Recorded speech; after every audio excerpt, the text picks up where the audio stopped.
अमित शाह जी जब कल भोपाल में थे तो आज यहाँ नाक रगड़ के माफ़ी मांगना थी जो अंबेडकर जी का उन्होंने अपमान किया। तब तो हम मानते हैं कि वो अंबेडकर जी के आज ये भारतीय जनता पार्टी मुख्यमंत्री जी आए हैं तो ये कहे कि अमित शाह जी ने गलती की थी और हम उसकी माफ़ी मांगते हैं। अगर मुख्यमंत्री यहाँ शपथ लेता है, माफ़ी मांगते हैं, तो मैं मानता हूँ इस बात की कि इन्होंने बाबा साहब अम्बेडकर का जो अपमान किया उसका इनको प्रायश्चित ऐसा है। वो जो बातें करती है इतिहास की करती है। बीजेपी कब्रों की बातें करती है, बीजेपी इतिहास में नेहरू जी की बातें करती है, देश की आज़ादी के पहले की बातें करती है, 5000 साल पहले की बातें करती है। हम 5000 साल आगे की बातें करते हैं।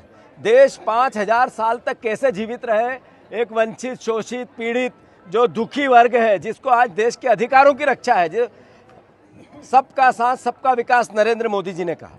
उन्होंने अडानी और अंबानी का साथ दिया, विकास उनका 1 लाख गुना हो गया। और इस देश में 80 करोड़ लोगों को राशन मिल रहा है सरकारी, उनका भी साथ दिया, उनको सरकारी राशन मिल रहा है। ये कैसा देश बन रहा है? 13% लोगों के पास देश की 80% संपत्ति चली गई, 78% लोगों के पास 20% संपत्ति है।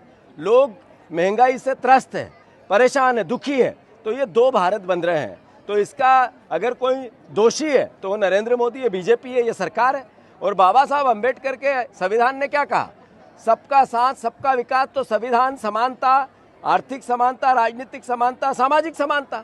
क्या कारण है कि आज राजस्थान का CLP उनको मंदिर में गए तो धोना पड़ा क्योंकि वो दलित था, इसलिए ये देश का संविधान खतरे में है।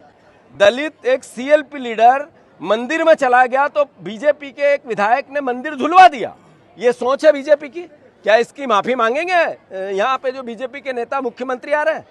ये सोच के खिलाफ देश को खड़ा होना पड़ेगा। ये कांग्रेस, बीजेपी या 2 दूसरे राजनीतिक दलों की भावना नहीं है।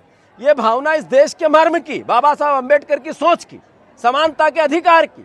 और ये कांग्रेस पार्टी पूरी ताकत से, मैंने जैसा कहा, अपने अंतिम बूंद, खून की बूंद तक भी संविधान की रक्षा में लगानी पड़ी तो हम